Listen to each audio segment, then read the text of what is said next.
Throughout 18 years, the Fairbanks Four were imprisoned. Movements to call out for justice for the men continued. When the gubernatorial elections were being held, protesters held up four fingers to represent the men, and it became a huge talking point of each candidate. I mean, this really became a huge movement in Alaska.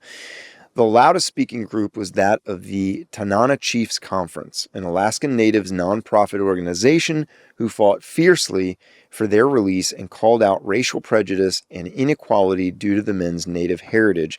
And these guys, without this group, I would say it's possible these guys would still be in prison. I mean, they ended up getting the Innocence Project, they ended up getting all those kinds of groups on board. They were going out, they were flyers, phone calls, calling governors, doing everything. And I hate to say it, but if it wasn't kind of like one of their own, who's going to do this other than us? Yeah, and even when you have someone advocating on your behalf, my observation is you can have the smoking gun, it's the DNA, it's whatever the thing is that says they didn't do it or they did it.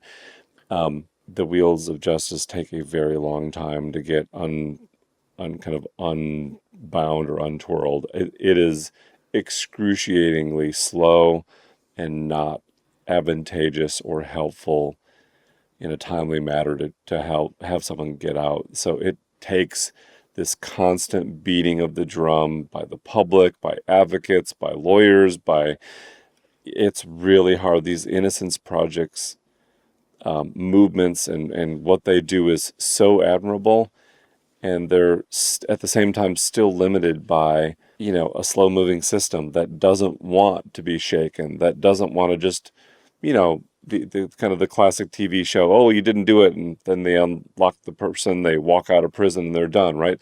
It's just not that way. Yeah. It is not that way at all. It's expensive. Yeah. I mean, you think about it, it takes a lot of money to fight for someone and advocate for their innocence for years and years and years. And it's a slow process on the best day.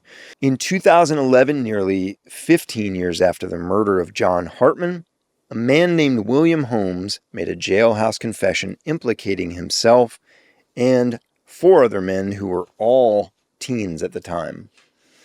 Holmes stated that he and four other men left a house party the night of October 11th, 1997, drove to downtown Fairbanks, and killed Hartman for fun, citing that they were looking for, quote, drunk natives to assault, but could not find a suitable victim and instead found Hartman. Fairbanks police had a copy of Holmes's confession for 2 years and did nothing with it, filing it away in a box. This guy confesses in prison for the murder, goes into detail, sworn affidavit, the whole nine. Fairbanks police, you've got all these groups calling for the Fairbanks Four is innocent. They need a new trial. They've been framed however it is. This guy has a confession that sits in their office in a box collecting dust for 2 years. That's gutting. It's gutting. And if you imagine these four kids, I mean, they were, these guys were kids when they went to prison. Well, and I was saying about how the wheels of justice roll slowly. It's not helpful when you can't even get the ball rolling if something's stuck away in a box. Like, it's that much more outrageous. Yeah. And it kind of, I don't know what the Fairbanks Police Department's like these days, because I imagine after all of this, there was a bit of a shakeup there. But God, that just goes to show like what their sort of intentions are, or I don't know. Maybe it doesn't show. Maybe it leaves a bigger question for me of like, if these guys are innocent, what do you care? Find the right guys, but And not to generalize, but I think there is something about mistakes were made and this person's not innocent, but we're not going to come out and just say that we did wrong or that something happened that was a mistake, even if it wasn't that person. They can't get themselves on the other side of this to say, because they're all locked arms, right? Like the police department is like, it's like other divisions, like the military. It's like, no, we're all saying the same thing or we're not saying anything at all. Right. So it's very much of a brotherhood, sisterhood, whatever.